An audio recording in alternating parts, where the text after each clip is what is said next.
moto camping with Lerap Christmas party, Woodstock style.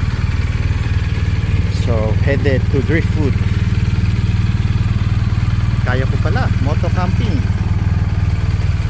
kaya. Tent, damit, gaan, plus upuan. Right.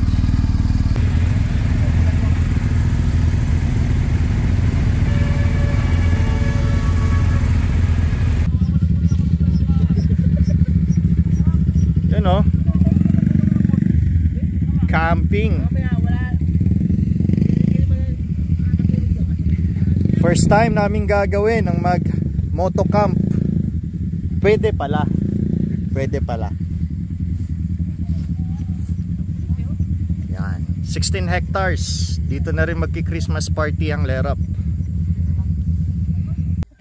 Yan o, less than 30 minutes naka-set up na. 1.5 hour pala kami. So yan ang tent ko. Yan, less than 15 minutes.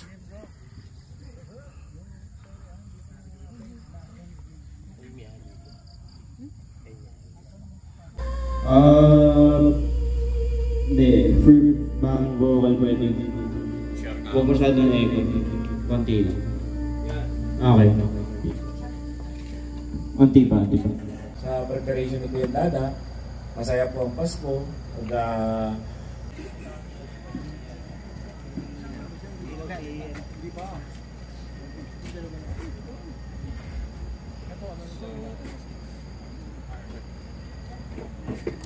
Check. So, my dear brothers, you will be taking your oath of allegiance. You are not only entering an ordinary organization, this is the best of what you can find in the whole organization within the Philippines. Ito po yung Lerap. Kahit anong grupo pa ang malaman ninyo, kilala nyo, at dito lang po ang kompleto Ricardo. And more so, you will be joining one of the most prestigious chapter of Lerap, that's Cavite chapter. Ang sinasalihan nyo is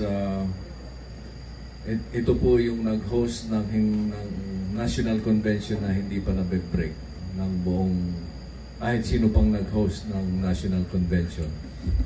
So you will be attending maybe the convention in Bacolod. So don't expect the same convention that we had when we hosted the convention of the National Motorcycle Federation.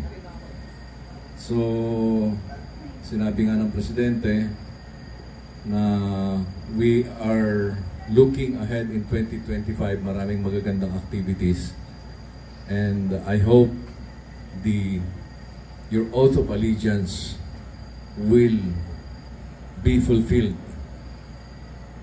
Kung ano ang nilalaman nito, sana po masunod natin. So many have taken this oath, but many are gone. Hindi active, na wala na. So some people are joining just for their sake, to be as a stepping stone for further improvement. But we will be gathering again our brothers in Lerap for the 2025 event that we will be hosting. So let's go on. The members' oath of allegiance. I, please state your name in full. Having been accepted